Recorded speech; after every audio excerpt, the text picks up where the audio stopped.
네, 저는 오늘 국가유산 활용상품의 지식재산권 보호를 위한 정책 간담회 사회를 맡은 오세희 의원실 배장원 보좌관입니다. 반갑습니다. 네.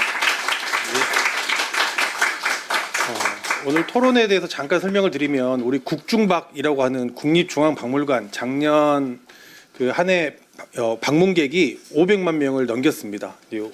400만 명을 넘겼죠.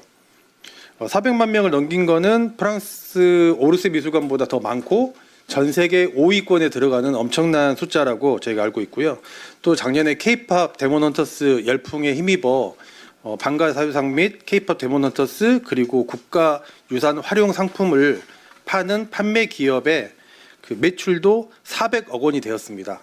그 일명 뮤즈라고 하는데 그 뮤즈 기업들의 디자인권 등 지적재산권이 침해되는 사례가 있어 그 사례를 좀 살펴보고 이것들을 어떻게 보완하고 개선해야 될 건지 고민을 하기 위해서 오늘 업계 전문가들과 함께 이 토론회를 마련했습니다. 오늘 간담회에 참석해 주신 네 분을 소개해 드리도록 하겠습니다. 오늘 간담회를 주관해 주신 더불어민주당 전국소상공인회 위원장이신 오세희 국회의원님 참석해 주셨습니다. 네, 고맙습니다. 지식재산처 박진환 지식재산 분쟁 대응 국장님 참석해 주셨습니다. 오늘 정책 간담회는 발제자를 두 분 모셨는데요. 먼저 스튜디오 점선면의 양영모 대표님이십니다. 특허법인 광장 리엔고의 이보격 변리사님이십니다. 그리고 마지막으로 토론자를 소개해드리겠습니다. 네 분입니다. 이혁 거창유기 대표님이십니다. 오슬기 율아트 대표님이십니다.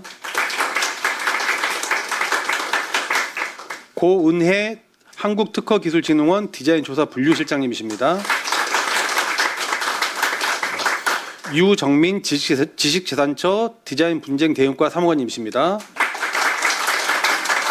그리고 오늘 특히 그 양현모 대표님 그리고 이혁 대표님, 오슬기 대표님께서는 여기 우측에 보시면 우리 뮤즈 이 박물관에서 팔고 있는 이 제품들을 직접 가져와서 보여주고 계신데요. 나중에 우리 전시회도 하는 거라고 들었는데 맞죠? 예, 기회가 되면 국회에서 이런 제품들에 대해서 전시회도 한번 있을 거라고 제가 한번 들었는데 또 그런 기회를 또 마련하도록 하겠습니다. 제품까지 가져와 주셔서 감사드리고요. 예, 오늘 그러면 간담회 네 분들의 인사 말씀 먼저 듣고 그 다음에 사진 촬영을 하도록 하겠습니다. 오세희 의원님 말씀 청해 듣도록 하겠습니다. 마침 맞게 오십니다. 지금 우리 산중의 소속 의원이시고 전북 남원 장수 임실 순창 지역 국회의원이신 박희승 의원님 오셨습니다. 큰 박수로 환영 부탁합니다. 예. 그럼 이제 인사 말씀 오세희 의원님 먼저 듣고 박희승 의원님 말씀 듣겠습니다. 네, 안녕하세요. 제가 이제 전국 소상공인 위원장 역할 맡고 있는데 이제 국가유산 활용상품 지식재산권 보호 이 정책 간담회를 하면서 어떤 분들 물어보더라고요. 이게 뭐 어떤 거냐, 이게 우리 상임위에 관한 거냐 그렇게 물어보는 분도 계시니까 오늘 그 우리 간담회가 굉장히 의미가 큰 것 같습니다. 국회에서 인식을 하고 또 중요성 이런 것들에 대해서 가뜩이나 지금 우리의 도용이라든지 그런 거가 좀 많이 법도 만들어지고 있는데 이게 뜻깊은 시간인 것 같습니다. 오늘 함께해 주신 분들이 지식재산처 우리 박진환 국장님 또 그리고 지식재산처 많이 오셨고요. 그리고 양현모 그 대표님 발제를 맡아준 양현모 대표님 그리고 이보격 변리사님, 네, 감사합니다. 그리고 그 토론을 맡아준 산업계의 이혁 대표님, 오슬기 대표님, 고은혜 실장님, 네, 감사합니다. 그리고 제가 지금 오늘 보니까 지식재산처에 속한 단체들이 산하기관이 한 5개, 6개 된다고 해요. 그래서 보니까 정보원, 연구원, 지식재산제 보호원 이렇게 많이 있네요. 진흥원. 예, 그래서 야, 우리가 이게 자주 만나야 여기 어떤 지금 뭐 왜냐하면 산업체에서 무엇보다도 아이디어와 그런 많은 노력 끝에 하나의 브랜드나 제품을 발굴했는데도 불구하고 그게 도용되고 오염돼서 어떤 제 역할을 못한다면 그것처럼 아쉽고 참 여러분들이 많은 피해를 입거든요. 그래서 굉장히 그게 중요하다. 앞으로도 국회에서 좀 많이 이런 행사가 좀 간담회가 있어져야 되겠다 생각하고요. 그 아까 우리 사유자 배부자관님께서도 얘기했지만 K컬처 그런 확산과 함께 벌써 우리 내방의 방문 계획이 세계 5위네 4위네 이런 것만 해도 이게 굉장히 중요하다. 그리고 매출이 무치의 매출이 400억이 넘는 거, 예, 굉장히 저도 다시 새삼 놀랐습니다. 그래서 기업의 아이디어는 마땅히 보호되어야 하고 지난해 저도 이제 중소기업 영업 비밀을 보호하고 기술 탈취를 막기 위한 K 디스커버리 내용을 담은 그런 상생 협력법도 대표 발의해서 본회의의 통과를 앞두고 있습니다. 그래서 오늘 다양한 말씀을 듣겠고 간담회에서 우리 지식재산처가 어떤 디자인 모방 상품에 대한 모니터링을 잘 시행할 수 있도록 디자인 보호법을 오늘 또 의견을 들어서 저희가 내용을 준비하고 있지만 내용을 더 듣고 보완해서 대표 발의할 생각입니다. 아무쪼록 오늘 정당한 기업의 권리가 보호되고 우리 문화 콘텐츠가 제대로 지켜줄 수 있도록 최선을 다하겠습니다. 감사합니다. 네, 고맙습니다. 네, 인사 말씀에 이제 입법 계획까지 말씀해 주셨습니다. 다음은 우리 간담회를 공동 개최해 주신 박희승 의원님 인사 말씀 듣도록 하겠습니다. 네, 반갑습니다. 산중이 소속으로 일을 하게 된 하반기 전북 남원장수 임시순창 국회의원 박희승입니다. 지식재산 관련해서 저도 뭐 법원에 판사할 때 지적재산 전담부에서 부장판사를 했던 기억이 있어서 어쨌든 익숙한 단어들이고 여기 보니까 저작권, 디자인권 침해 관련된 이야기들 많이 하셨던데 저도 이제 복지에 있다 산중이로 넘어와서 아직은 지금 교통역량 제대로 안 된 상황이긴 합니다만 저도 과거에 접했던 일이고 또 예전에 뭐 또 대학교에서 박사과정도 수료를 해서 나름 또 전문가라면 전문가라고 할 수 있는데요. 어쨌든 이게 우리 이제 산업화돼서 보호를 해야 되는 그런 국가 지금 오늘 주제는 국가유산 상품 활용 상품 지적재산권 보호 이렇게 돼 있던데 저도 좀 법 지식을 동원해서 도울 수 있으면 최대한 돕도록 하고 또 법 개정이 필요하거나 보완이 필요하면 적극적으로 지원을 하겠습니다. 이제는 뭐 K컬처가 뭐 말할 필요도 없이 전 세계에서 문화 강국이 돼서 어쨌든 우리 산업 보호를 위해서나 또 우리나라 국익을 위해서도 어쨌든 법적인 뒷받침이 잘 되어야 된다는 게 저도 평소 생각이고 여기 계신 분들은 오늘 좋은 발제를 해서 우리 산업 발전에 또 큰 도움이 됐으면 하는 바람입니다. 또 존경하는 오세희 의원님하고 이제 같이 일을 하게 돼서 저도 열심히 협업하도록 하겠습니다. 반갑습니다.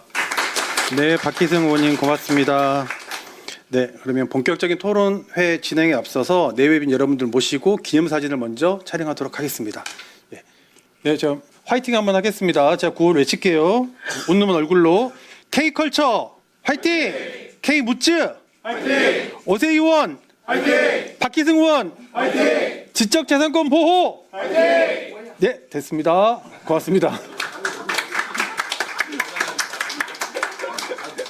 힘차게 화이팅도 외쳤으니까 이제 본격적으로 이제 토론회를 시작하도록 하겠습니다. 발제는 우리 양영모 스튜디오 점선면 대표님께서 먼저 발표를 해주시겠는데요. 발제 시간은 한 20분 예상을 하고 있습니다. 국가유산 문화상품 산업의 현황과 과제라는 주제로 발제를 진행해 주시겠습니다. 네, 안녕하십니까. 스튜디오 점선면의 양영모 대표라고 합니다. 전통굿즈 시장이 조금 과열되어 있다라는 생각을 많이 하고 있습니다. 그리고 그 과정에서 저작권 침해도 이루어지고 있고 그렇다면 그게 사실 결과적으로는 저작권 침해가 일어나고 있는 거고요.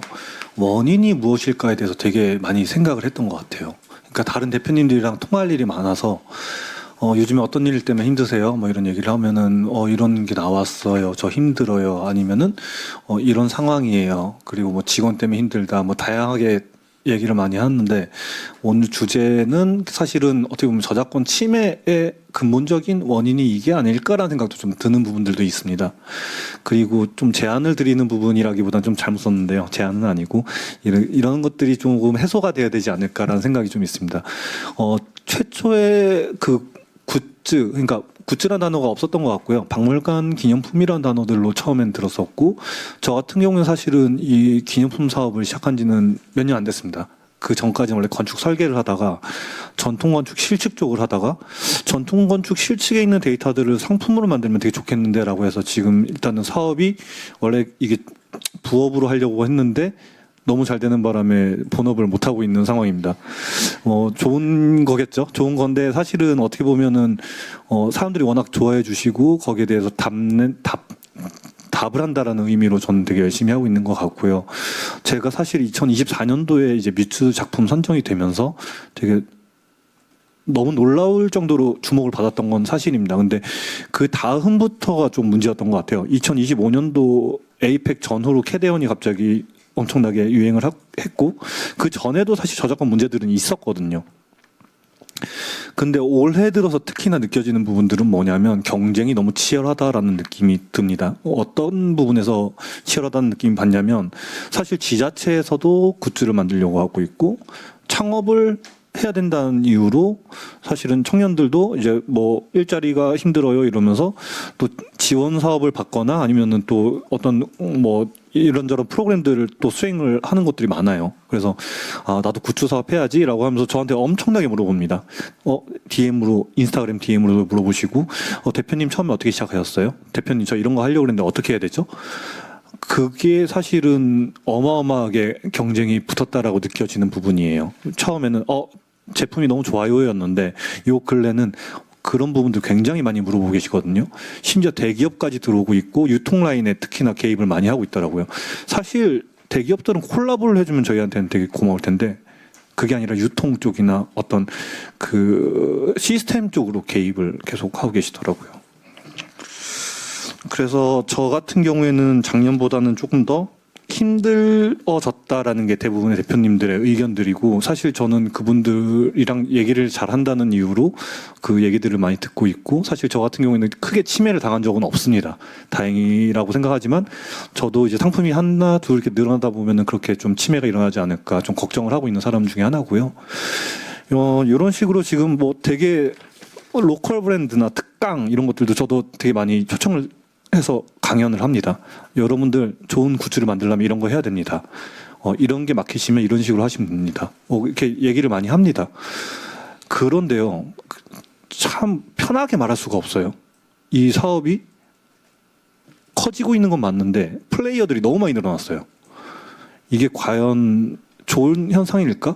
심지어 다이소도 막 지금 약간 논쟁이 있죠. 이게 뭐 침해는 아니니 뭐 이런 식으로 해서 그리고 대기업들도 어디랑 뭐 손잡고 뭘 하고 있고 그 중간 단계에서 이제 심사 과정에서도 개입이 돼 있는 그런 상황들도 있는 것 같고 일단 뭐 팩트는 아닙니다.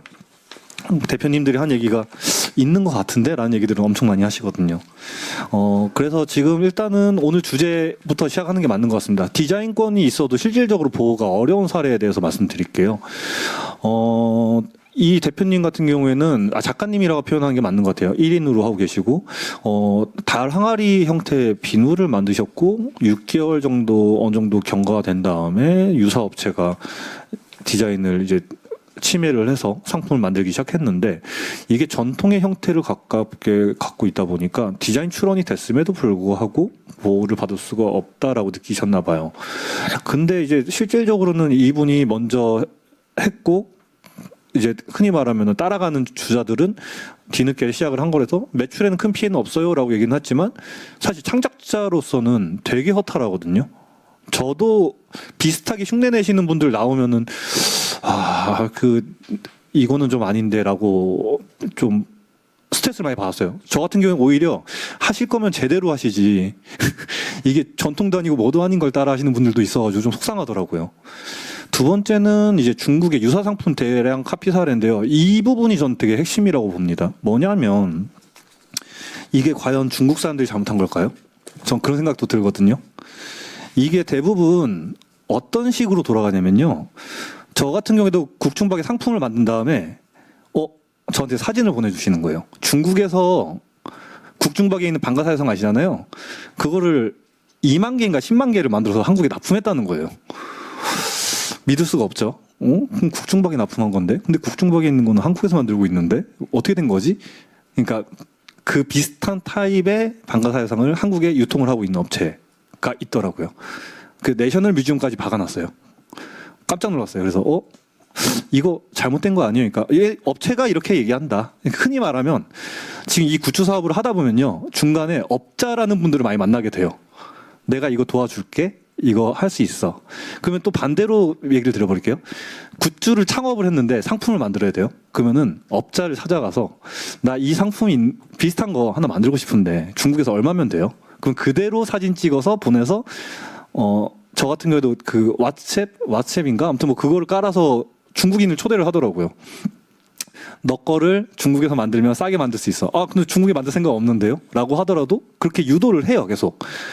이게 달콤하거든요. 왜냐하면 안 남거든요, 진짜로. 힘들게 만들어서 안 남기는데 너가 이거 하면은 그러니까 네가 안 남지.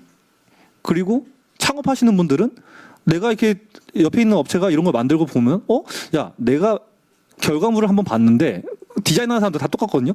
내가 다시 디자인한다면 사이즈 키우고 뭐 색깔을 좀 다르게 쓰고 얘 눈매를 약간 더 귀엽게 만들면 더 잘 팔릴 거야. 이런 식으로 해서 중국에 맡겨버리는 거죠. 그러면 거기서 끝나느냐? 아니요. 거기서 끝나는 게 아니라 이웃시장인가? 거기 가면요, 그 복사된 제품들을 깔아놔요. 이 사람한테만 납품하는 게 아니라 깔아놓고서 한국인들 지나갈 때마다 이거 우리 한국에 몇 개 납품했는데 너도 사가. 이런 식으로 해서 얼마에 팔게. MOQ는 몇 개야. 이런 식으로 말한다고 하더라고요. 제가 가보진 않았습니다. 한번 가봐야지라고 싶은 게 정말 궁금하거든요. 도대체 세상에 모든 게 다 있다 그러더라고요. 그래서 이렇게 돼버리니까 실제로 원작자분은 되게 허탈했겠죠. 사실 이게 디자인이 침해라고 하기엔 되게 애매한데? 라고 얘기하실 수는 있어요. 근데 막바로 나와버렸고 되게 만드는 입장에서는 또 황당하죠. 왜냐하면은 중국에서 이거를 그런 프로세스로 찍어서 온다는 거를 좀 설명을 하고 싶었었습니다. 그리고 이게 되게 대표적인 사례인데요. 단청 키보드 시닷이라는 회사에서 제작하고 있는 키보드인데 저희 이 대표님이랑 되게 친해가지고 이런저런 얘기를 되게 많이 했었습니다. 오픈해야 될 부분은 여기까지만 해주세요. 자기도 되게 곤란한 부분이 있으시더라고요. 그래서 얘기를 말씀드리자면은 나오자마자 바로 복제가 되었습니다. 제가 알기로도 나오자마자 복제가 돼서 되게 애를 먹으셨는데 나중에는 패턴이 바뀐 제품이 들어오기 시작하니까 이건 디자인 침해가 아닌데 라고 얘기가 나오더라고요. 근데 흔히 말하면 단청 키보드라고 쳤을 때 물론 시닷이라는 먼저 원조인 회사가 뜨겠지만 간간히 이 유사 상품들이 뜨게 된다는 거예요. 그러면 일반인들은 단청이 이게 궁궐 단청인지 어디 연화문인지 이런 거 잘 모르거든요. 사고 나서 보니까 싸서 샀는데 중국산이네. 근데 그것도 모르고 쓰실 확률도 높죠.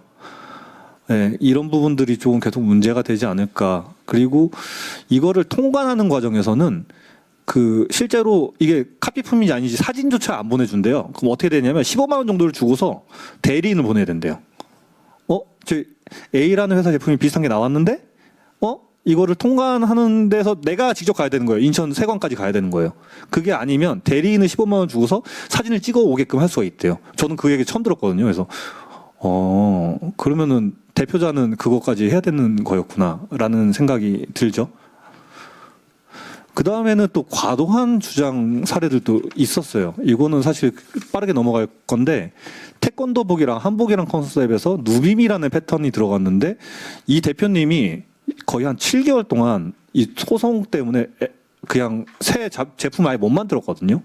그러니까 어느 분의 입장에서는 이게 정말 내가 먼저 만들었어라고 얘기할 만한 솔직히 말하면 근거가 없기도 하지만 왜냐하면 되게 캐주얼한 느낌의 패턴이에요. 그러니까 그 레이아웃 자체도 그렇고 디자인도 그렇고 이게 캥거루 주머니라고 그러는데 그다음에 후드 티셔츠 형태의 이런 거였는데 이렇게 주장을 하다가 결론이 났다라고 하더라고요. 엊그저께 통화를 해보니까 이거 그 침해 안 한 걸로 결론이 났어요라고 얘기해 주시더라고요. 그래서 사례 그 원래는 좀 약간 논란거리였다가 지금은 이제 결론이 났다고 하니까는 그렇게 얘기 말씀드릴 수 있는데 그러니까 이게 사실은 디자인 하신 분 입장에서는 내가 원조다라고 할 수도 있는 부분도 없지 않아 있긴 해요. 왜냐하면 누빔이라는 걸 처음에 시도를 했었으니까. 근데 엄밀히 보면 디자인 범위에서 또 다르기 때문에 또 이렇게 결론이 나더라고요. 그 다음에 이게 좀 가장 큰 문제점이라고 보는데 이건 사실은 도덕적인 문제거든요. 언앙 그러니까 기러기 형태의 그 전통 나무로 깎아져 있는 건 저희 아버지랑 어머니가 사실 그 혼수품으로 쓰시던 걸 제가 기억이 어렸을 때 기억이 나는데 이걸 패브릭으로 만들자 해서 어떤 대표님이 만드셨는데 이제 이분은 색동을 가지고서 하시는 대표님이세요. 색동을 가지고서 패턴을 하셨는데 이게 2023년도였나 4년도였나 상을 받으셨는데 그 다음에 이런 게 나왔는데 건너 알고 지내던 사람이었고 근데 자기는 이제 말씀하시는 건 그거예요. 뭐 나무의 형태를 패브릭으로 만든 거는 내가 최초다. 그리고 이 그 원앙이라는 거를 내가 처음 했다라고 주장을 하시고 계시고 이쪽도 상을 받으셨어요. 그럼 이거는 어떻게 돼야 되는 건가? 사실 패턴은 다르거든요.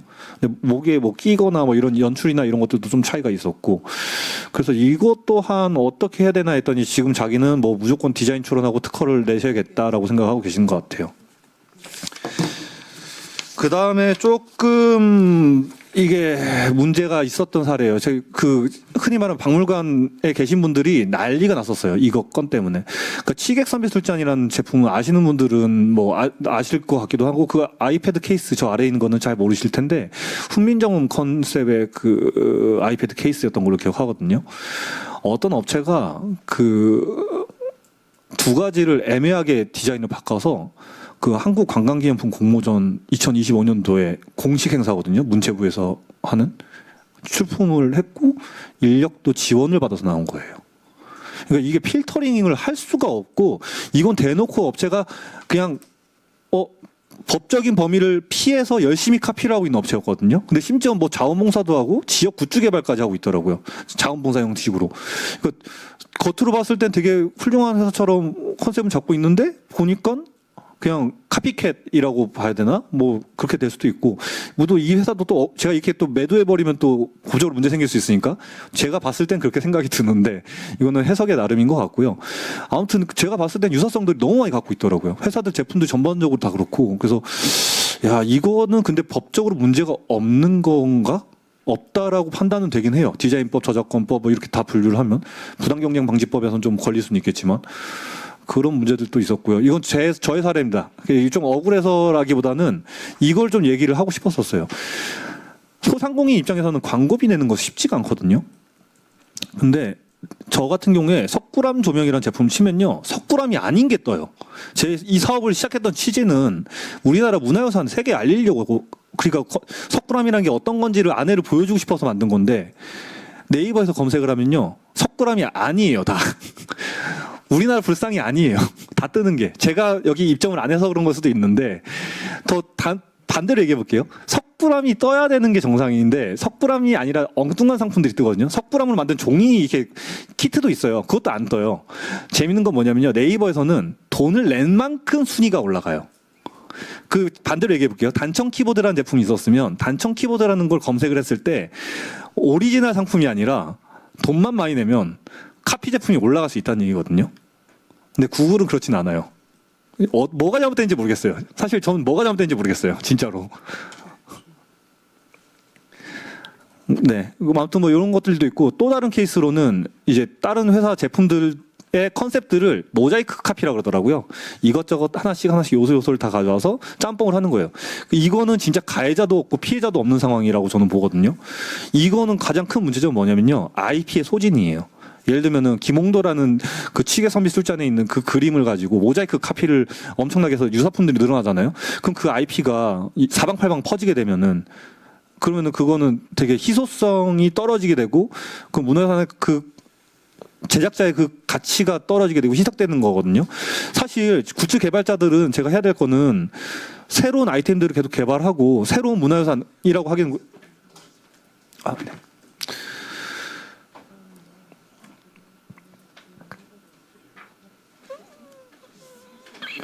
네, 미개척돼 있는 문화유산들이 있습니다. 분명한 거는 우리가 모르고 잘 놓쳤던 문화유산들도 발굴을 계속 해줘야 돼요.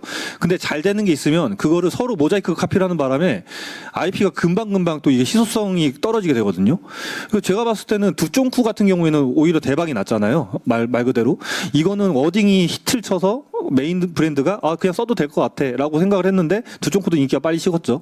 저는 그 케이스라고 저는 보고 있습니다. 그래서 그 흔히 말하는 명패라는 IP가 갑자기 어느 날 떴는데 이걸 엄청나게 카피를 하는 거예요, 시장에서.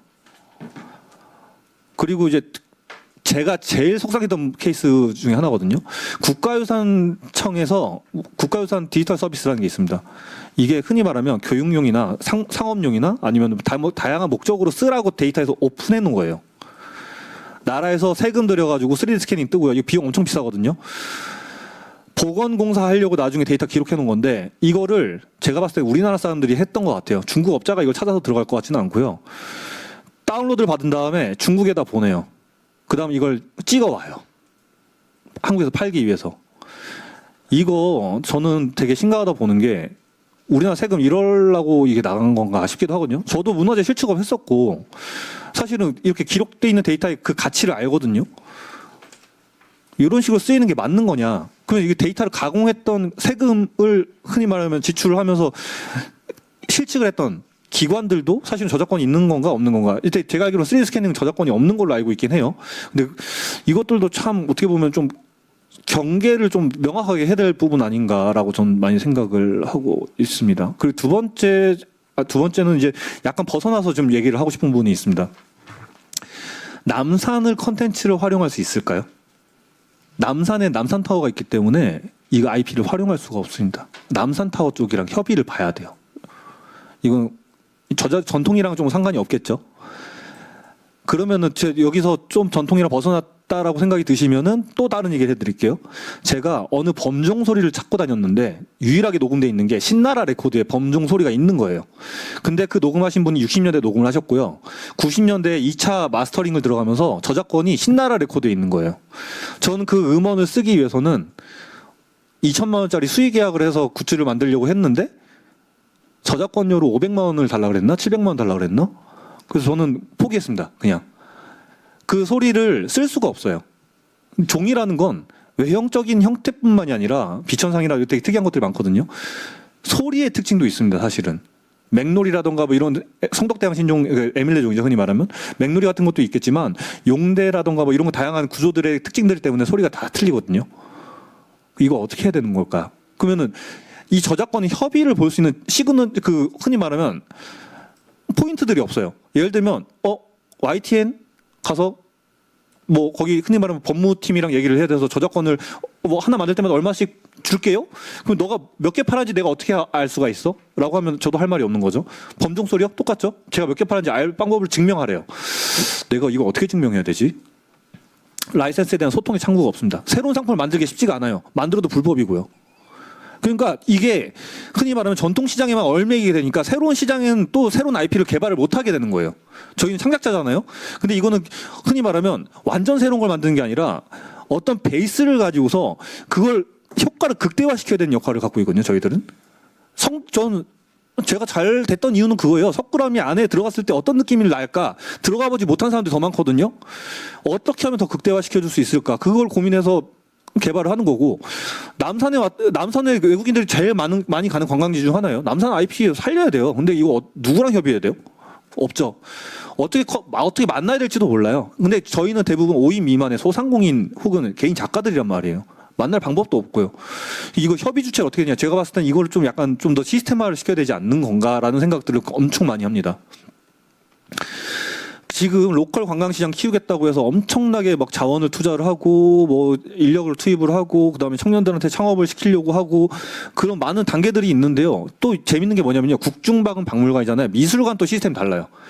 관장님이 약간 파리목숨이라고 표현하셨거든요. 제가 어떤 분께 물어봤더니 박물관 은 다르고 미술관 다르다 그러는데 미술관은 또 파리 목숨이래요. 관장님이 언제 바뀔지도 모르는데 굳이 애써서 굿즈샵 만들 필요 없다. 우리나라에 되게 유명한 미술 작가가 나왔다 치죠. 그러면 그거를 굿즈를 만들고 싶어도 유족들이랑 협의를 해야 되고 아니면은 작가 본인이랑 협의를 해야 되는데 그거 어떻게 협의해요? 너가 알아서 연락해야지. 혹은 저작권이 미술관 이관이 됐었다 하더라도 귀찮은 거예요. 우리 그걸 왜 해? 어차피 일거리만 늘어나는 거니까. 협의 주체가 없어요. 정말로. 그 미술관 쪽은 굿즈가 안 생길까요? 과연? 이 시장이 점점 성숙해지면 미술관 쪽으로 가지 않을까요? 여기에 대한 준비가 전혀 없습니다. 그래서 제가 봤을 때는 이제 뭐 정확하게 지금까지 했던 얘기들 너무 길게 얘기했는데 뭐 좀 정리를 하자면 뭐 유사상품 등록 흔히 말하면은 카피 상품 맨날 네이버에 찾아가지고 이거 카피품입니다 신고하고 있거든요. 여유 있을 때는 네이버에다가 쿠팡에다가 해서 단청 키보드 쳐서 이거 카피품이네 신고하고 있고 일일이 다 해야 돼요. 이거 어떻게 일일이 다 할 수도 없어요. 행정적인 지원 필요합니다. 그리고 마케팅 이게 유통판매국 이런 거 지원사 많잖아요. 이거 많이 받고 있기는 한데 실질적으로 마케팅하는 것도 쉽지가 않아요. 근데 아까 전에 보셨겠지만 제품을 치면 카피품이 떠요. 이것 때문에 마케팅 비용 써야 돼요? 그것도 의문입니다. 공간 지원 이것도 사실은 저희 국중박 왜 납품할까요? 국중박에서 유통해줘서 그런 거예요. 작가들이 좋아해서 거기 많이 입점을 하는 거고요. 그 다른 굿즈들은요? 다른 상품들은 안 그래야 될까요? 인력 지원은 바라지도 않습니다. 진짜로 인력 지원 바라지도 않아요. 저희 아버지 어머니 맨날 고생하시거든요. 인력 지원 바라지도 않아요. 여기까지 기대도 안 합니다. 진짜 이 굿즈 사업이 힘든 게 뭐냐면요. 성수기랑 비수기가 너무 달라져요. 가을부터 여름 가을부터 약간 성수기고요. 비수기 때는 진짜 힘들거든요. 직원을 어떻게 고용하고 유지를 하죠? 손이 떨리거든요. 가끔씩은. 아무튼 뭐 이거는 소상공인의 입장인데 디자인하기도 바쁘고 제작하기도 바쁩니다. 근데 여기서 소송까지 해야 돼요. 네, 지금 21분이 지나가고 있습니다. 여기까지 하겠습니다. 여기 의견 수렴은 그냥 읽어보셔도 될 것 같습니다. 빠른 순서 더 말씀하셔도 됩니다. 죄송합니다. 그러면 이 부분만 하겠습니다. 결과적으로는 저희 20분에 맞추려고 했는데 제가 약간 감정이 좀 원래 처음에 떨려가지고 어떡하지 이랬는데 지금 잘하네요. 잘하고 있습니다. 네, 처음에 좀 억울한 게 되게 많았어가지고 지금 청년들한테 굿즈 사업 들어오라고 하는 거 전 좋다고 봅니다. 그래서 컨텐츠가 많이 나오고 더 히트 상품이 나와서 알려지고 이 시장 자체가 올바르게 성장하는 거 그리고 올바르게 성장해서 대기업 콜라보 꿈꿔요 저희는. 근데요 지금 중국에서 물건 따던 사람들이 비슷비슷하게 카피해가지고 뿌려요. IP는 소진돼 버리고요. 그러면 저희는 더 열심히 만들어야 돼요. 그 돈은 있냐? 덜 벌고 더 열심히 만들어야 되는 상황이 되고 있어요. 누구 하나 잘 됐다 그러면은 릴슨이 뭐니 다 카피해가지고 열심히 해가지고 카피하는 것만 연구를 하거든요.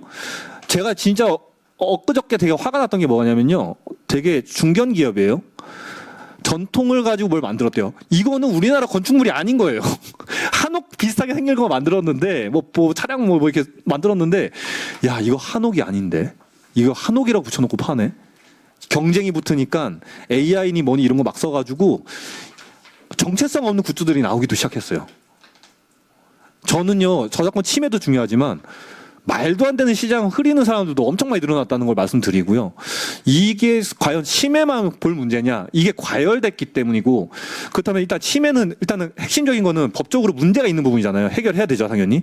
그 외적으로 이게 왜 침해가 점점 늘어날 것인지 그렇다면 이걸 어떻게 해소해 나갈 것이고 이 압력들을 어떻게 줄여나갈 것인지가 좀 고민이 돼야 된다라고 생각을 합니다. 이상입니다. 네, 양현모 대표님 고맙습니다. 큰 박수 부탁드립니다. 예. 바로 이어서 우리 이보격 변리사님께 지식재산 관점에서의 문화상품 보호 전략을 주제로 말씀을 듣도록 하겠습니다. 네. 우리 변리사님께 15분 부탁드리겠습니다. 네네. 안녕하십니까 이보격 변리사입니다. 저는 지식재산 관점에서 문화상품 보호 전략인데 제가 뭐 지식재산 분야가 너무 많은데 특히 국가문화유산은 디자인 보호법에서 보호받는 영역이 커서 디자인 보호법을 중심으로 말씀드리겠습니다. 두 가지 카테고리로 하려고 하고 있습니다. 먼저 디자인권을 받으려면 그 디자인권을 받기 위한 조건이 되어야 거절이 되지 않고 등록받겠죠. 그리고 그 권리가 유지되고 있는 상태에서 보호를 할 수 있으니까 디자인권을 받는 게 1차적 관문이고 2차적 관문은 디자인권을 행사하려는 그 의지하고 그 디자인권을 받았을 때 내가 어떻게 대처해서 그 유사 상품이나 이런 걸 처벌할 수 있을지 그에 대해서 말씀드리겠습니다.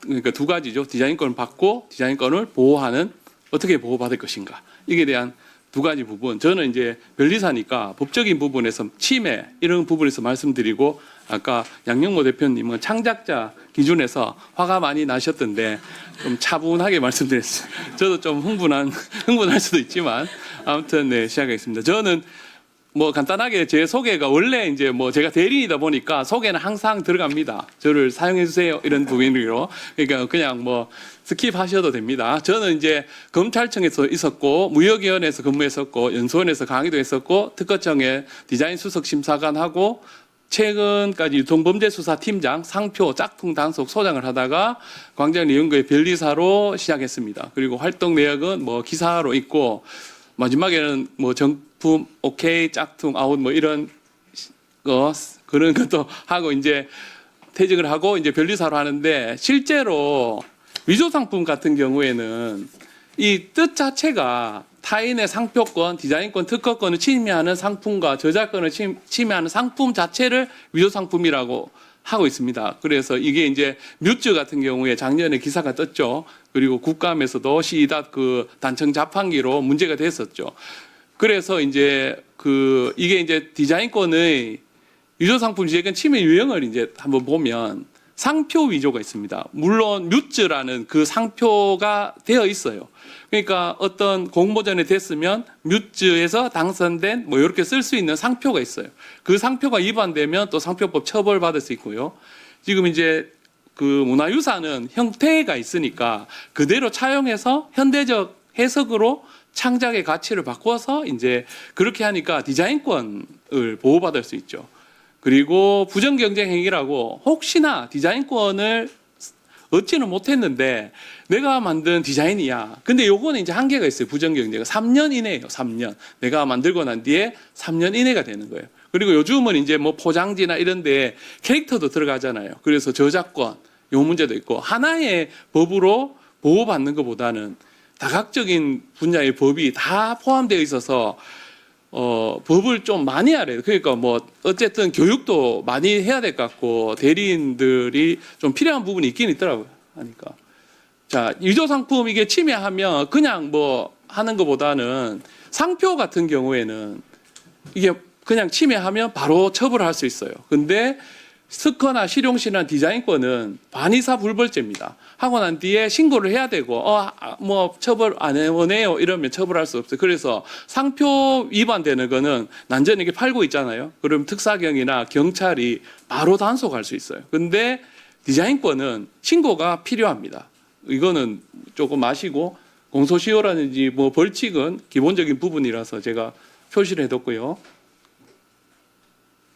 자, 디자인 보호법상에 이제 위조 상품 대응 중요한데 권리하러 가만 보면은 이게 이제 컬처 위상, K 컬처 위상 보호를 위해 대응은 필요한데 근데 이게 디자인권 확보를 어떻게 할 것인가? 근데 문제는 이제 창작성이에요. 국가문화유산은 저기 보시면은 석굴암도 그대로 누군가 했잖아요. 우리의 선조분들이 했고 거기에 대한 저작이 이제 70년 넘었으니까 누가 뺏기면 그대로 쓸 수 있는데 거기서 현대적 시각으로 가미했을 때 과연 지재처에서 지식재산처에서 디자인 심사를 했을 때 이걸 등록을 줘야 되나 말아야 되나. 방가사회상 아까 말씀하셨는데 하트 모양 이렇게 방가사회상이 이렇게가 어떻게 보면 무례할 수도 있는데 방가사회상 이렇게 하트나 이런 표현을 달리해서 심사 진행 중에 있습니다. 그게 등록받지는 못했어요. 제가 알기로는. 그러니까 그게 여지가 남아 있다는 거예요. 디자인권은 법이잖아요. 그 법적 안정성이 필요하고 논리가 되어야 됩니다. 이게 33조 2항에 보면은 통상의 지식 쉽게 창작할 수 있는지 안 된다는 거예요. 국내 국외에 이 형태가 이미 공지되어 있거나 이런 누구나 뺏겼으면은 권리에 이게 권리화되는 문제가 생기죠. 그리고 이 지식재산권은 사익 그 지식재산권자가 절대권을 갖는 거예요. 소유에 대한 소유권을 확보하는 거라서 아무나 줄 수 없어요. 그래서 심사 기준에 보면 여기 보세요. 요거 이제 조형물이 있죠. 하루방 조형물이 있는데 이걸 그대로 뺏기면 안 되는데 옆에 출원 디자인 보면 비슷한데 다른데 모티브만 뺏겨온 거. 이런 거는 인정이 된다. 이게 예시예요. 그 다음 보세요.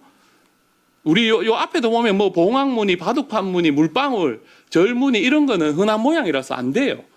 디자인 보호법에서. 지금 보면은 불인정된 게 봐요. 공속도, 모나리자, 뭐 남대, 뭐 남산타워, 백두산 천지, 3.1절 행사 장면, 뭐 이런 불국사, 지금 굿즈 제품에 보면 다보탑, 석가탑 이런 거 있잖아요. 그게 만약에 심사관이 지식센터에 오면은 이거 창작적 가치가 없다. 용이하게 창작할 수 있다. 이래서 거절을 할 거예요. 그러면 이거는 여기에서 심사 기준은 뭐냐? 그대로 모방한 거예요. 그대로 모방하거나 누구나 당업자 수준에 예를 들어서 양영모 대표님 정도의 수준에서 이 정도는 창작할 수 있다. 이게 처음에 없으면 몰라. 있잖아요. 다보탑이 있잖아. 석가탑이 있잖아. 단지 차용한 거예요. 차용. 예를 들어 아까 전에 말씀하신 뭐 달항아리 모양의 비누다. 이러면 심사관 입장에서는 달항아리 있는데 그냥 비누로 초이스한 거예요. 그러니까 이거를 인정해 줄 것인가 논란이 되겠죠. 창작성과 관련된 판례는 일단은 공지 디자인 이미 되어 있거나 국내에서 널리 알려진 거 누구나 다 아는 거 딱 보여주면 아는 거. 근데 김홍도 나누게 그 술잔 있잖아요. 그게 이제 선비들 몇 명 이렇게 한 명씩 있는데 전체 사진을 보면 이거 김홍도 그림인데 알 수 있어요. 근데 한 명을 초이스해 가지고 우리 술잔에 딱 넣었어. 이게 퀴즈 딱 내면 못 맞춰요. 이게 김홍도의 안에 들어있는 선비인지 그냥 진짜 술 취한 사람인지 구분이 안 돼요. 그래서 그런 거는 창작적 가치가 있을 수도 있어요. 초이스에 대한 건데 초이스의 가치가 크다. 이렇게 해서 될 수가 있죠. 그래서 디자인 보호법상 보호받으려면 그만한 창작적 가치가 있어야 되는데 요는 우리나라 국가문화유산을 개발한 그런 아까 청년 했는데 이게 중국 애들이 막 다 뺏기고 외국에서 뺏기고 이렇게 되니까 이게 문제가 되는 거예요.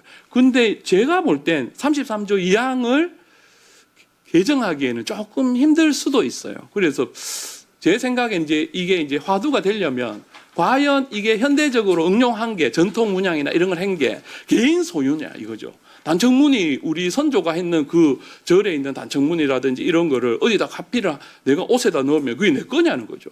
근데 사실은 이게 문제가 돼요. 그래서 실제로 침해 현장에 가면 물론 창작한 사람도 소리를 내죠. 근데 침해를 당했다고 억울한 사람들은 또 억울하게 소리를 내요. 이거 있는 건데 왜 나만 갖고 그러냐.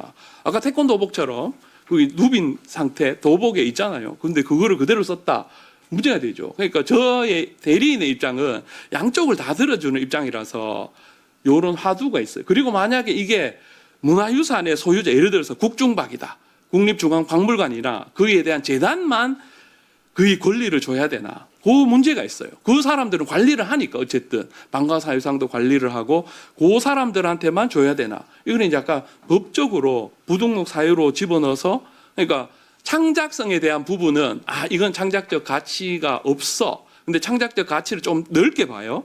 넓게 본다면 등록이 가능하잖아요. 어쨌든 국가문화유산을 가지고 근데 부등록 사유로 이거는 관리자가 아니다. 이거는 개인이야. 이래서 거절할 수도 있겠죠. 법을 개정하면. 그런 부분이 있고 그러니까 공공성과 현대 해석의 사적 권리와 구별이 명확한 기준이 필요하겠죠. 이거는 화두예요. 화두. 대리인 입장에서 봤을 때는 그렇다. 저희 입장에서는 등록됩니다. 출연료, 수입료 받으면 좋죠. 맞잖아요. 대리인 입장에서는. 그리고 분쟁이 생기면 더 좋아요. 그건 솔직한 거예요. 근데 창작성 해서 등록을 했어요. 등록해줬어. 좋아. 간다. 딱 하잖아요. 근데 예를 들어서 C-8 팔려고 하는데 뭐 단청 자판기도 하는데 무효 심판을 걸어요. 이 디자인권은 무효다. 그러면 이제 이게 스탑돼 버려요. 이미 물건은 들어와 버리고 가처분하지 않으면은 이게 제재가 불가능해요. 그래서 빠른 위조상품 학대 확산 피해가 문제가 되겠죠. 오늘은 토론의 장이니까 제가 뭐 이렇게 된다 이 소리 안 하겠어요. 그냥 그런 문제가 있더라. 디자인권을 받으려는데도 대리인 입장에서는 조금 문제가 있다고 주지를 시켜주고 시작한다. 그러나 권리가 없으면 주장도 못해요. 입증 책임 자체가 부경법이나 이 정도밖에 안 되니까 할 수가 없어요. 그리고 저작권 부분은 이제 뭐 이미 선조 때 있던 문화유산이라 이미 70년도 지났고 쓸 수 있는 거예요. 그리고 아까 말씀하신 남사타워나 그 심사 기준에 있죠. 그대로 하는 거는 무조건 안 돼요. 근데 그걸 현대적 해석에서 조금 다르게 방가사회상처럼 하트 문양을 하든지 뭐 동작을 바꾼다든지. 이제 문제는 방가사회상이 하트 문양을 했어. 이 사람 등록됐어요.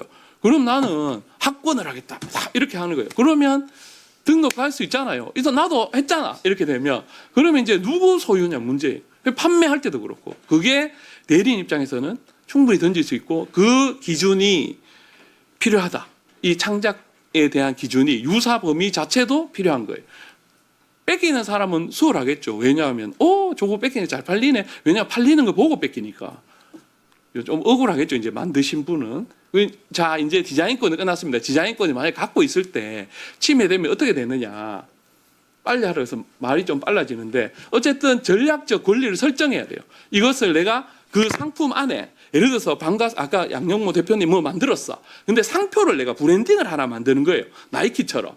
근데 거기에 들어가야 이게 정품이다. 이 홍보를 하는 거예요.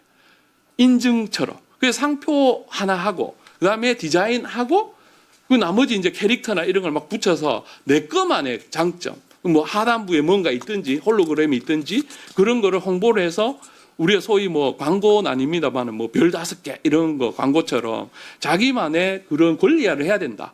이거는 이제 대리인 입장에서 말씀드리는 거예요. 침해는 막기가 쉽지 않겠죠. 돈 되는 거는 어떻게 해서든지 뚫고 판매를 하더라고요. 자, 그럼 이게 상품화 사례죠. 저 방가사회상 있죠. 하트 모양. 그리고 1월 오봉도를 갖고 이렇게 하는데 이거 침해 당하는 사람은 다 있는 거 갖고 있는데 왜 그래? 라고 싸웁니다. 실제로. 그러면 소송 가요. 그러면 이게 판매하고 이미 뭐 시간 다 지나고 돈은 돈대로 들고 진짜 느드느드해져요. 국가에서도 편을 들 수가 없는 거예요. 왜냐? 무효될 수 있으니까. 누가 권리자냐? 그 뭐 뮤지컬처럼 누가 권리자예요? 알 수가 없는 거예요. 자, 그러면 이제 권리화 받았다. 지금 여기까지 하고 이제 우리가 분쟁 예방을 하려면 어떻게 해야 되느냐? 온라인 모니터링은 아까 힘들지만 필수예요. 그래서 보호원이나 이런 데 지원 사업을 있어요. 그게 일단은 최선이고 AI도 개발되고 뭐 그런 걸 알고 있어요. 그리고 대응 전략은 우리가 이제 어디로 수출하냐에 따라 그 속지주의이기 때문에 디자인권은 그 나라에 빨리 출원을 해야 돼요. 공개되기 전에. 공개되기 전에 무조건 출원해야 돼요. 그 전략을 세워야 돼요. 물론 회사가 소규모고 이러면 IP팀이 없고 법률팀이 없어서 모를 수 있는데 제가 강조하고 싶은 거는 공개되기 전에 무조건 출원해야 돼요. 그래서 나의 권리다. 입증 책임 없이 내 권리를 주장할 수 있어요. 대응 전략 수립이 있고 그다음에 이제 맞춤형 교육. 이거는 이제 지재처에 말씀드린 건데 맞춤형 교육 어떤 뭐 기업에서 이거 교육 좀 해달라. 물론 비용이 없거나 대기업은 뭐 자체 교육 가능하겠죠. 그런 부분이 있습니다. 이게 좀 활성화됐으면 좋겠고요. 저를 좀 불러서 강의를 하게끔 해도 됩니다. 네, 무료로 해줄 수도 있어요. 자, 그 다음에 침해가 되면 이건 이제 형사건이니까 제가 이제 유통범죄수사팀장을 했잖아요. 증거 확보가 안 되면 꽝이에요. 그래서 IP 주소가 홍콩인거나 이러면 실제 형사건도 잡기는 힘들어요. 이건 솔직한 그거로 현장에서 경험한 얘기고 법적 대응은 일단 경고장 송부하고 가처분하고 침해하고 침해 고소하고 뭐 이렇죠. 그럼 디자인권은 뭐냐? 가만히 있으면 경찰이 잡아주나요? 아까 그랬죠. 반의사 불벌죄라고. 상표랑 또 다릅니다. 상표는 등록받고 그래서 제가 설정할 때 상표도 같이 해라. 뉴즈, 굿즈 이런 상품에 상표도 같이 붙이는 걸로 가자.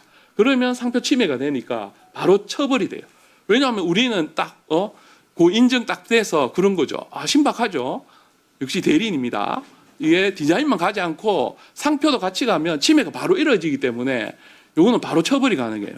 손해배상 청구하기도 아까 말씀드린 이게 얼마나 많이 팔렸나 이게 했는데 심증적으로 할 수 있기 때문에 그 손해배상 같은 경우는 걱정 안 하셔도 돼요. 다 할 수 있습니다. 자, 해외 유명 브랜드는 그럼 우리나라에서 어떻게 하느냐? 많죠. 루비통, 샤넬 이런데 실제로 제가 현장에 있을 때 보면 이거는 뭐 토론 자리니까 그냥 뭐 오프 더 레코드로 말씀드린 국토안보부라든지 유럽상공회의처라든지 그런 분들이 실제 수사관들하고 굉장히 친해요. 그래서 외국에 나가도 지금 제가 지식재산위원회 IP 분쟁 뭐 거기서 활동을 하고 있는데 뭘 하려고 하느냐? 지식재산처가 됐으니 신고 채널 일원화. 그러니까 외국에 하는 것도 우리는 코트라도 있고 IP 센터도 있고 있는데 실제로 침해 있는 기관이나 뭐 이런 거에 도움을 받으려면 최소 중견기업 이하 돼야 보호원을 통해서 지원받아요. 그런데 대기업이 예를 들어서 사우디야.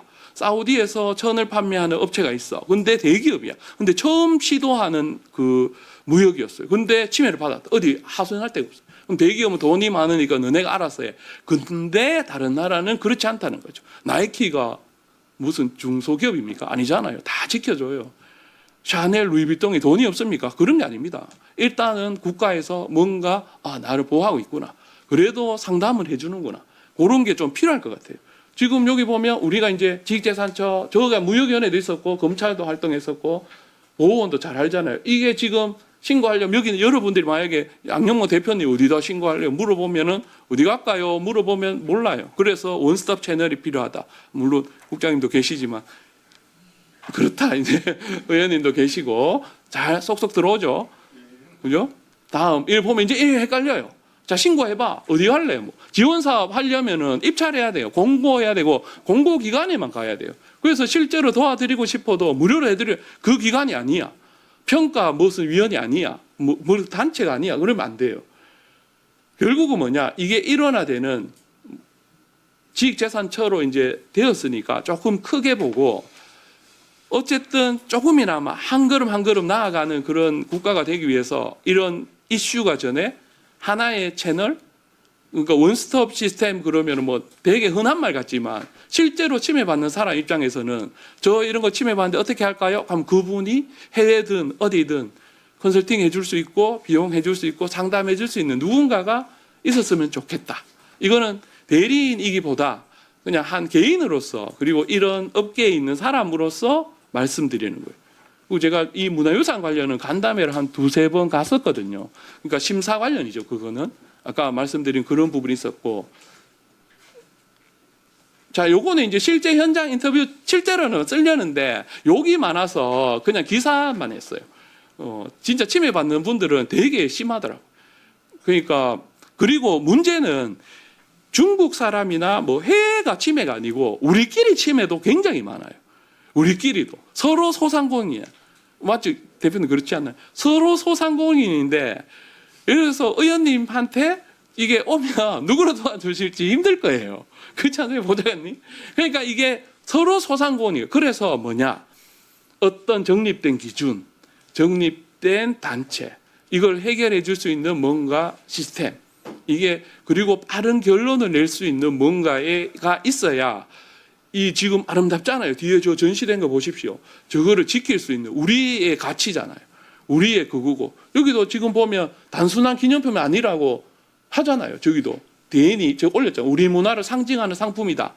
저도 마찬가지로 국민의 한 사람으로서 저 말에는 굉장히 동의해요. 그리고 단청이든 뭐든 네, 꼭 지켰으면 좋겠습니다. 그래서 막 길었는데 어쨌든 권리하고 침해는 전략적으로 집중합시다. 네, 감사합니다. 네, 고맙습니다. 다음에 우리 이보격 변리사님 모시고 꼭 강의를 한번 들어야 되겠다는 생각이 들고요. 예, 지금부터 토론을 시작하도록 하겠습니다. 저희 시간 조금 오버된 게 있어서 우리 네 분이신데 각 5분씩 부탁드리도록 하겠습니다. 먼저 거창유기 이혁 대표님 부탁드리겠습니다.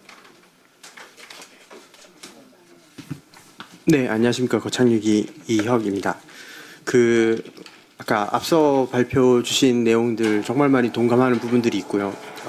저희 같은 경우에도 이제 업력이 거의 한 100년이 넘어가다 보니까 지금 한 97년도에 만들었던 제품들이 지금에 와가지고 다 카피를 해가지고 뭐 다 팔고 있는 상황이기도 하고, 한 2000년대 초반에 만들었던 뭐 오리수저 받침 같은 경우에는 이미 이제 관련 동종업계에서는 스탠다드한 디자인으로 정리가 돼가지고 다 카피를 하고 있는 실정이고, 또한 이제 그 제품 신제품을 출시를 하면 경쟁사에서 그 제품을 자기네 공장으로 주문을 하세요. 저희는 이제 송장 보면은 딱 뜨잖아요.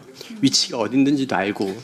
그래서 사실은 이제 그런 부분 오면은 너무한 거 아니냐 전화를 해서 이 정도면 거의 대놓고 카피하겠다라는 건데, 이제 그런 것들이 사실은 정말 비일비재하거든요.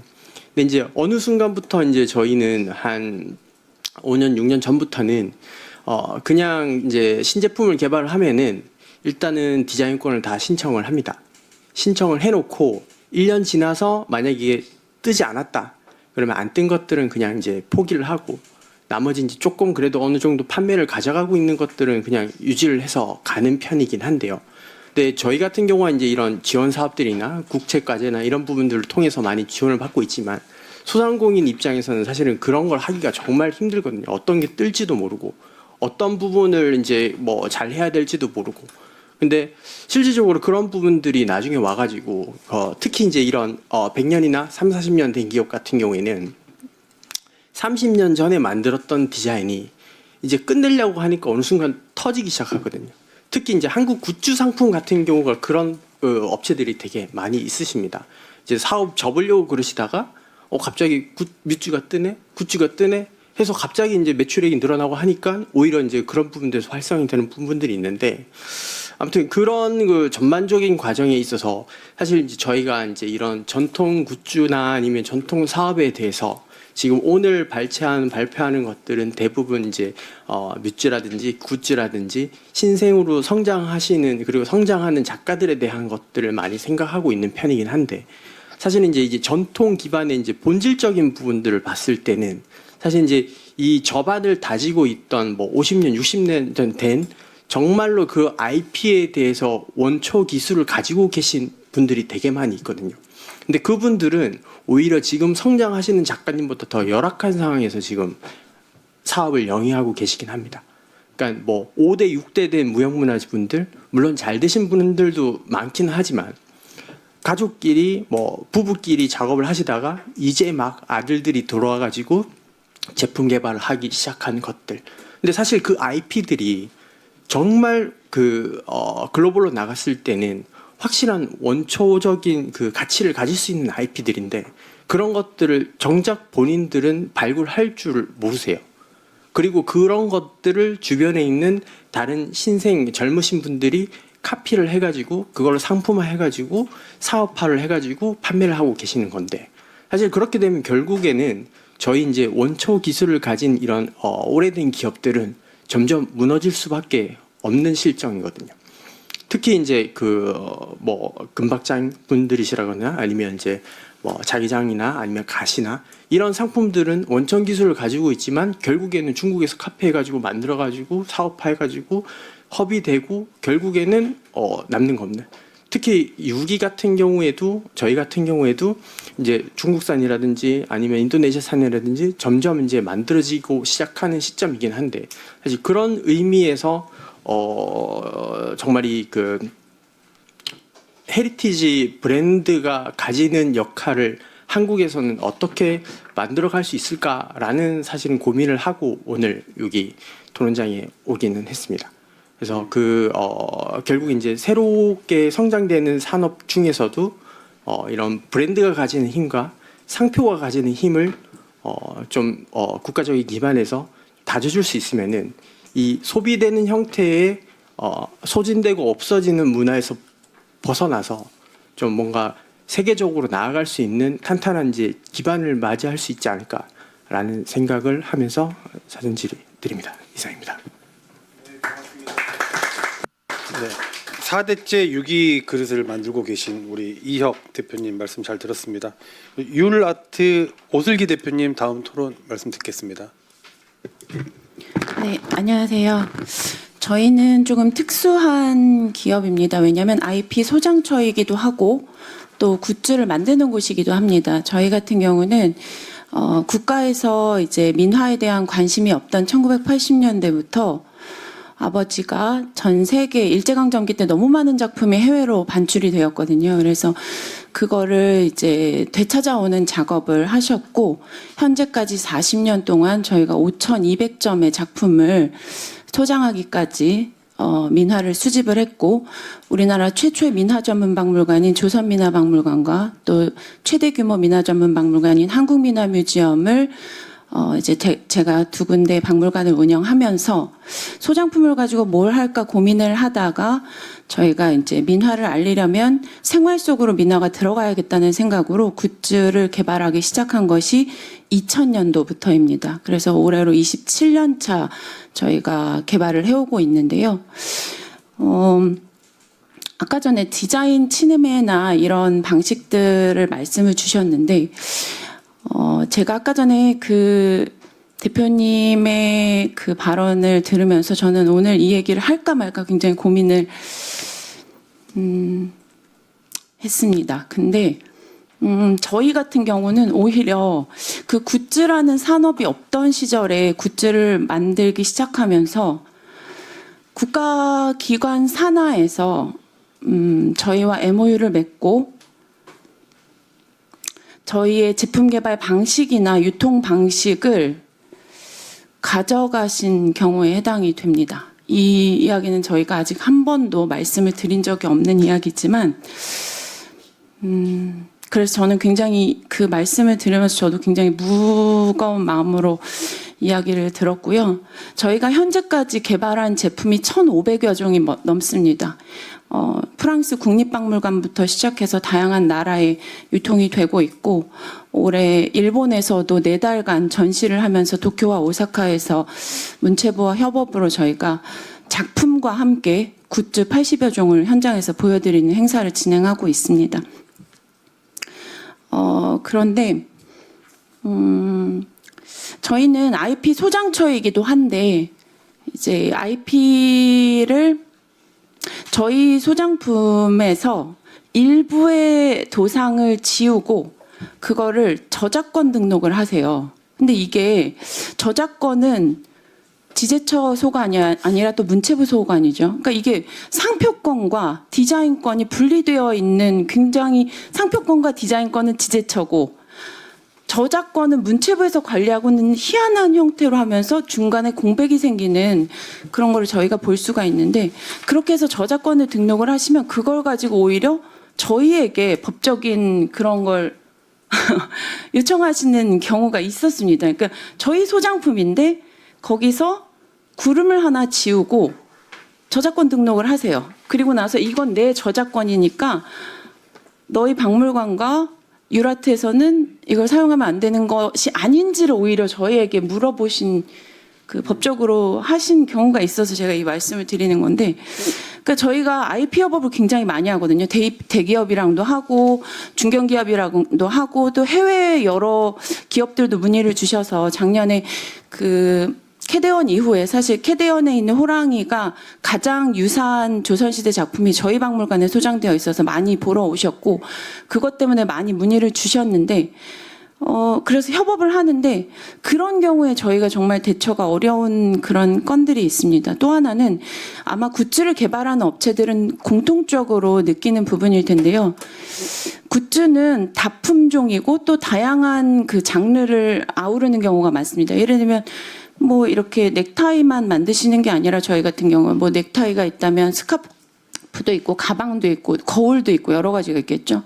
그런데 이거를 하나씩 디자인권을 등록하는 것은 굉장히 기업으로서는 거의 불가능에 가까운 일이거든요. 근데 우리나라에도 제가 봤을 때 이런 국내 복수 디자인 출원이 있고 또 해외에도 보니까 헤이그 국제 디자인 출원이나 EU에서도 작년에 복수 디자인 출원이 50건까지 허용되는 것들이 나온 걸 제가 확인을 했는데 우리나라에서 지원하고 있는 국가 유산을 활용한 상품들의 지재권을 확보할 수 있는 그런 사업들은 단일 그 등록에 초점이 좀 맞춰져 있습니다. 그래서 현실적으로는 이런 저희가 어떤 것들을 어떻게 분리해야 되는지 그런 것들에 대한 뭐 로카르노 분류라든지 이런 거에 대한 것들은 전문가 영역이기 때문에 그런 거에 대한 상담을 통해서 다수의 건들을 한 번에 등록할 수 있는 그런 제도를 활용할 수 있는 그런 지원 사업이 꼭 필요한 게 아닌가라는 생각을 좀 하고 왔습니다. 여기까지 하겠습니다. 감사합니다. 네, 고맙습니다. 다음은 우리 지식재산처의 유정민 디자인 분쟁 대응과 사무관님 토론 부탁드립니다. 네, 안녕하십니까. 지식재산처 유정민 사무관이라고 합니다. 저희는 디자인 분쟁 대응과라고 하고 최근에는 정말 국가유산 문화상품에 대해서 많은 관심을 기울이고 있습니다. 저희가 처음에는 일반 다른 산업계랑 비슷하게 접근을 했었어요. 우선 등록을 받으셔야 되고 등록이 있어야지 저희가 어떤 보호라도 해드린다라고 접근을 했는데 문화상품은 좀 다르더라고요. 그러니까 우선 저작권이 없는 것에서 기반을 하다 보니까 이제 전반적인 인식이 저작권이 없으니 여기에 어떤 창작을 가미했든 그 가미한 걸 내가 조금 모방하더라도 시작점이 같고 누군가의 권리가 계속되지 않으니까 이건 침해가 아니야라고 하는 인식이 좀 전반적으로 퍼져 있는 것이 있었습니다. 그래서 저희가 이제 관련 담당하는 청과도 얘기하고 하는데 국가유산에 특화된 지식재산 관련 가이드라인이라던가 이런 교육이라던 것이 아직은 많이 되어 있지 않고 이 시장이 급격하게 성장하다 보니까 충분한 인식 제고 없이 이제 사업자들만 많아진 상황이라 서로 모방을 너무 쉽게 생각하고 당연시 여기는 분위기가 되었다고 들었습니다. 그래서 지금 문화유산에 좀 특징이 있다면 소상공인이시거나 이제 개인 작가분들이 많으신 것 같아요. 그래서 브랜드의 파워보다는 그 디자인 자체가 오는 것이 이제 구매 여부를 결정하고 디자인 파워가 강해서 디자인권이 가장 적절한 보호 수단이 될 수 있을 것이라 생각을 하는데 이제 디자인에 좀 어려운 점이 있다면 이건 좀 외관의 유사를 판단해야 되는 영역이기 때문에 아까 이제 변호사께서도 말씀을 해주셨지만 모니터링이 좀 중요합니다. 선제적으로 빠르게 모니터링하고 차단하는 것이 중요한데 그 모니터링이 상표는 키워드 검색으로 이루어진다면 디자인은 이미지를 보고 서로 비교해서 법적인 판단까지 좀 들어가야 되는 부분이 어려움이 있습니다. 그래서 디자인을 모니터링하는 부분에 있어서 저희가 뭔가 지금 하고 있는 지원 사업이 존재하기도 하지만 이런 것들을 꾸준히 하면서 보다 빠른 이제 선제적인 차단을 도와드리려고 노력을 하고 있고요. 그다음에 이 모니터링을 했을 때 이 분들의 사업하시는 분들의 의견을 청취하면 저 사람한테 난 손해를 무조건 배상받아야 된다. 저 사람을 내가 콩밥을 먹여야 된다. 이런 느낌보다는 저 사람이 못 팔게만 해주세요. 라고 하세요. 그러니까 빠르게 못 팔게만 해주세요. 제가 만들어 놓은 시장이 다른 사람이 무임승차하는 것이 싫습니다라고 하세요. 그래서 이제 우리가 이제 고전적으로는 손해배상 민사소송을 걸고 형사처벌을 고소를 한다라고 했으면 이제는 온라인 플랫폼이 위주로 돌아가고 있으니 거기에서 빠른 차단을 유도해낼 수 있도록 저희가 지원해드리는 것이 중요한 역할이라고 생각을 합니다. 그래서 지금 문화 상품의 특징은 그 자체가 K 브랜드라고 할 수 있을 것 같아요. 이제 다른 우리가 뭐 어디가 산지고 이런 것들을 붙이지 않아도 전통 문양 그 자체가 한국적인 것을 나타내는 이런 이런 이제 시장이기 때문에 저희가 특별히 보호를 잘 하도록 노력을 하고 있고요. 그리고 제가 마지막으로 드리고 싶은 마음은 제가 이 국가유산 관련해서 의견을 청취하면서 느낀 건 정말 진심인 분들이 많으시더라고요. 그러니까 여기 오신 대표님들도 그러시지만 좀 정말 국가유산을 아끼고 이 시장이 참 잘 됐으면 좋겠고 모두가 참 우리나라를 알릴 수 있는데 도움이 됐으면 좋겠다라는 진심을 가지고 계신 분들이 많아서 지식재산처도 그런 마음이 잘 보존되실 수 있도록 앞으로도 계속해서 그 K 브랜드를 잘 알리실 수 있도록 열심히 고민하고 지원할 수 있도록 하겠습니다. 감사합니다. 네, 고맙습니다. 지지처에서 준비하고 있는 또는 현재 시행하고 있는 몇 가지 정책 말씀해 주신 것 같습니다. 다음은 한국특허기술진흥원 고은혜 디자인 조사 분류실장님 토론하시겠습니다. 네, 저희가 요 간담회를 이제 주최해 주시는 쪽에서 사전에 이제 그 토론자분들에게 사전 질의를 받으셨었습니다. 그래서 제가 그거에 대해서 이제 방금 말씀하신 내용을 포함해서 답변을 드리도록 하겠습니다. 먼저 유라트 쪽 대표님께서는 아까 그 문화 상품의 자산은 그 개별 한 개의 그런 개별 단위의 상품이라기보다는 어떤 디자인 포트폴리오, 여러 가지 작품종에 있는 그 디자인 포트폴리오 자체가 하나의 문화유산의 단위라고 보여진다라고 말씀을 하셨습니다. 네, 그 부분에 굉장히 저도 동의하는 바이고요. 그리고 말씀하신 대로 지금 현재 지원 제도는 대부분의 그 개별의 그 지원을 하고 있는 상황인데 그 지원의 제도를 어떻게 보면 그 문화 제품 다품종의 그런 포트폴리오에 맞게 다시 재설계가 돼야 된다고 생각을 합니다. 그 방향성에 저도 굉장히 공감을 하고 있고 그리고 한 3가지 정도를 연계해서 설명을 드리도록 하겠습니다. 먼저 그 지원 제도가 저희 생각에는 그 기업의 핵심 디자인군을 아까 한 1,500개 제품이 있다고 하셨잖아요. 그 기업의 핵심 디자인군을 처음부터 함께 선별하는 그런 IP 포트폴리오 진단부터 함께 시작을 해야 된다고 생각을 합니다.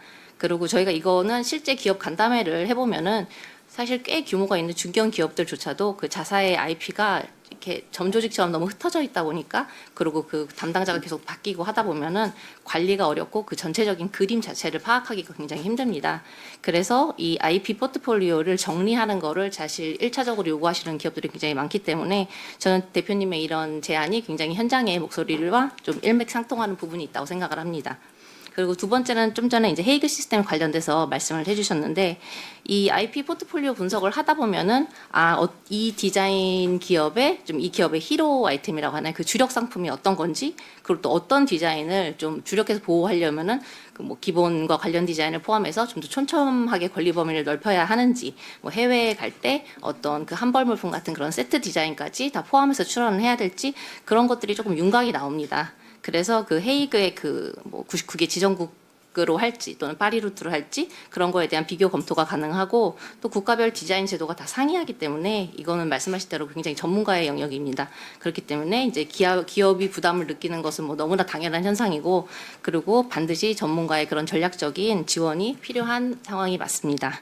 그리고 세 번째는 좀 이런 지원 제도가 결국에 그 기업 바이 기업의 하나의 그 컨설팅으로 끝나지 않고 어떤 산업군 단위의 그런 IP 환경 분석이 그런 환경 분석 사업과 또 연계가 된다고 하면은 그 산업 단위로 축적되는 데이터가 결국에는 그런 기업의 포트폴리오를 실질적으로 작성하는데 굉장히 빠르고 정확하고 저희가 더 빠르게 효율적으로 작업을 할 수가 있습니다. 그렇게 해서 이런 컨설팅이 어떠한 그런 환경에 이 생태계에 좀 변화가 되는 기반이 될 수 있는 그런 지원 사업이 네, 새로 이제 지지처에서 준비를 좀 하고 계신 것으로 또 알고 있습니다. 그래서 이런 단위에 좀 실질적이고 실효성이 있는 그런 제도로의 전환을 네, 기대하고 있습니다. 네. 혹시 시간이 조금 네, 더 좀 있으니까 하셨습니다. 예. 그 거창유기 쪽에서 또 주셨던 사전 질의 중에서 제가 다 너무나 좋은 말씀들을 이제 사전에 많이 해주셔가지고서는 조금 더 이제 부가적인 설명을 드리자면은 질문 중에서 이제 상품 개발, 그러니까 특허나 디자인권 확보가 먼저인지 또는 상표권 확보가 먼저인지 그 해외를 출원하고 할 때 그런 거에 대한 정책적 지원, 뭐 가치의 좀 비중 이런 거에 대해서 질문을 해주셨던 걸로 기억을 합니다. 그래서 이제 어떻게 보면은 이제 상품의 개발이 먼저냐, 이제 브랜드 가치의 구축이 먼저냐라고 한다면은 이건 어떤 택일의 문제는 아니고 어차피 이런 하나의 시간축 위에 있는 것들입니다. 그래서 이 둘은 좀 경쟁 관계가 아니라 하나의 여정의 앞뒤의 구간에 존재하는 부분이다. 그리고 이 디자인권의 존속 기간이 이제 20년이라고 하면은 저는 이걸 20년짜리 보호라고 본다기보다는 이 20년은 어떻게 보면 브랜드 가치 그 식별력을 쌓을 수 있는 그 기간입니다. 그래서 디자인권이 그 모방을 막아주는 동안에 그 창작자분들은 열심히 식별력을 쌓으시고 그리고 이 디자인은 뭐 거창유기의 디자인이다라는 거를 빨리 식별화를 하신다고 하면은 결과적으로는 이게 상표로 입체 상표도 전환이 돼서 그 가치의 전이가 일어나거든요. 그래서 상표 같은 경우에는 이제 10년마다 갱신이 되는 그런 반영구적인 권리이기 때문에 결국 가장 이상적인 권리와는 이제 유한의 권리인 디자인권에서 무한의 권리인 상표권으로 가치 이전을 하는 것입니다. 그리고 실질적으로 글로벌 기업들에서는 요 패스를 따라서 가고 있습니다. 다 아시겠지만 뭐 네슬레 네스캡슐 같은 것도 네스프레소 캡슐 같은 경우에도 입체 상표로 등록이 돼 있고 뭐 리모아 가방 뭐 진로 소주 이런 건 코카콜라병 다 이런 형태로 다 되고 있기 때문에 결과적으로는 이렇게 그 국가에서 지원을 해주시는 거는 어떤 개발 지원 특허 디자인에 포커싱이 되거나 상표에 포커싱이 된다기보다는 그 가치의 전이가 일어나는 그 브릿지를 연결해주는 그런 지원으로 보시고 그렇게 활용을 해서 좀 포인트를 맞춰서 가시는 게 가장 바람직하지 않은가 하는 생각이 듭니다. 네, 고맙습니다. 네, 실장님께서 각 기업에 맞춤형 뭐 조사를 좀 해보셨네요. 예, 조사라기보다는 이러이러한 것들을 하고 있다라는 걸 또 말씀해 주셨네요. 고맙습니다. 이 네 분의 토론 다 들었는데 또 발제하신 분들이나 아니면 이 현장에 계신 분들 중에서 말씀하실 분 혹시 계시면 말씀을 듣고요. 예, 당연히 우리 국장님 말씀을 드려야죠. 예. 저는 그냥 가려고 했는데 예, 우리 예. 뭐 의원님께서 한번 기회 주시니까 예, 박진환 국장님 한 말씀 부탁드립니다. 예, 감사합니다. 뭐 여러 많은 이제 뭐 전문적인 우리 업계분들 말씀도 듣고 여러 가지 마음이 무거워지는 것도 사실이긴 합니다만 그래도 조금 희망적으로 제가 한 말씀 드리자면 그래도 이런 주제를 가지고 간담회를 개최해서 해주신 것 자체가 저는 의원님께 정말 감사드리고요. 왜냐하면 이 국회에서 이 논의되는 것 자체가 사실 이게 아무것도 아닌 것 같아도 굉장히 큰 게 결국 예산이고 이제 법제로 결국 이제 다 우리 지원해드리고 하는 게 다 뒷받침되는 건데 다행히 의원님께서 지금 오늘 다 우리 발표 내진 토론해 주신 주제 뭐 상표 디자인 관련돼서 모니터링 이 지원 관련해서 법제 발의 다 해주셨고요. 디자인 모니터링 관련해서 조만간 이제 법 발의해 주실 거거든요. 뭐 오늘 이 이제 토론회 이후에 또 발의까지 하시려고 다 준비하고 계셨고 또 관심을 가져주시기 때문에 사실 또 뭐 정부에서 일하는 것 자체가 다 많은 말이 논의되는 것도 중요하지만 중요한 건 결과적으로 정책적으로 내지는 예산 이런 부분들이 뒷받침돼서 이렇게 실질적으로 마중물처럼 들어가야지 사실 이게 돌아가는 거지 뭐 탁상 공론만 가지고는 사실 실질적인 지원이 안 되니까 또 그런 부분에서 우리 또 의원님께서 관심 가져주시면서 뭐 내년에 저희도 사실 예산 쪽으로 좀 많이 고민하고 있는데 이 자리를 빌어서 의원님께서 많이 힘 실어주실 거라고 저는 지금 믿고 있습니다. 사실 그래서 어쨌든 오늘 이 자리 자체가 충분히 그걸 할 수 있는 출발점이라고 일단은 생각하기 때문에 다른 말씀보다는 이런 시작점이 될 수 있는 저기를 해주신 의원님께 제가 감사를 드립니다. 이거는 아부성 발언이 전혀 아닙니다. 진짜 그건 아니고 굉장히 이게 중요하긴 하거든요. 사실 이런 주제로 토론회가 있었던 걸로 저는 기억을 하지 못합니다. 사실은. 그러니까 이 자체가 하나의 시발점이 될 거라고 생각하기 때문에 희망을 가지고 저희도 좀 준비할 거고요. 또 우리 다른 이제 업계분들 내지는 관련 기관에서도 좀 지켜봐 주시기 바라겠습니다. 하여튼 감사드립니다, 의원님. 네, 고맙습니다. 제가 알기로도 이 주제로 토론은 국회에서 처음인 것으로 저도 알고 있습니다. 네. 그러면 마지막으로 오세희 의원님 마무리 발언 한 말씀 듣겠습니다. 네, 오늘 지식재산처가 관심을 많이 갖고 있어서 너무 좋습니다. 우리 사무관님도 좀 발언을 하시고 저도 이제 제가 간담회를 하면은 사실 될 수 있는 데는 끝까지 있거든요. 왜냐하면 주최한 그 의원으로서 다양한 일정이 있지만 이제 이렇게 밑에 있는 소리들을 다 들어야 그게 법제화라든지 정책에 또 예산에 그 책임감 있게 가야 되는데 이제 그런 의미에서 저는 또 새로운 걸 많이 봤어요. 그동안은 그냥 뭐 창작성이고 이게 아니라 디자인에 무조건 뭐 이렇게 상표권 이런 걸로만 했지 여기에 따른 저작권이 문체부에 있고 이런 거는 제가 오늘 새로 배웠습니다. 그래서 우리 이보격 그 변리사님께서 좋은 말씀 해주셨고 제가 보기에는 어떤 특화된 가이드라인이 있다는 거 공감하고 이 모아서 원스톱 지원센터가 꼭 있어야 됩니다.